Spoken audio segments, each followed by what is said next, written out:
बिस्मिल्लाहिर्रहमानिर्रहीम।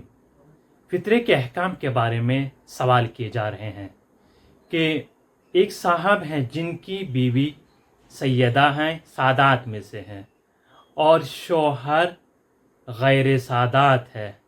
अगर शौहर अपनी बीवी का फितरा निकालता है तो वो फितरा क्या सादात को दिया जाएगा, चूँकि उसकी बीवी सैयदा है, सादात में से है, और जो शौहर निकाल रहा है वो सादात नहीं है। तो चूँकि शौहर निकाल रहा है, बीवी का फितरा है, तो सादात को देना चाहिए, और जो शौहर है उसका फितरा अलग देना चाहिए। तो इसका सही जवाब क्या है? देखिए, मेयार यहाँ पर ये है, जो फितरा निकाल रहा है, अगर शौहर सादात है तो फितरा सादात को दिया जाएगा। अब चाहे उसकी बीवी गैर सादात हो या सादात में से हो। इसी तरह अगर किसी की बीवी गैर सादात है और शौहर सादात है तो इसी तरीके से उसका फितरा भी सादात को दिया जाएगा।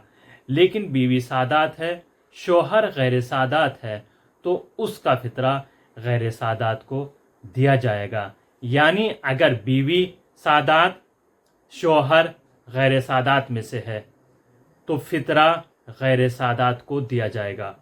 लेकिन इसके बरक्स, इसका उल्टा आप करें, अगर शौहर सादात में से है और बीवी गैर सादात में से है तो उसका फितरा सादात को दिया जाएगा।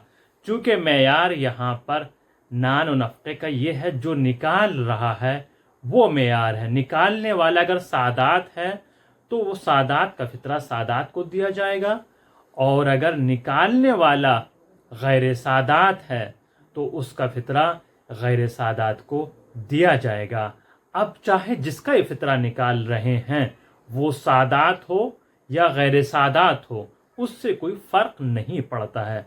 मेयार असल ये है, जो निकाल रहा है वो कौन है। अगर सादात तो सादात को देंगे, गैर सादात तो वो फितरा गैर सादात को दिया जाएगा।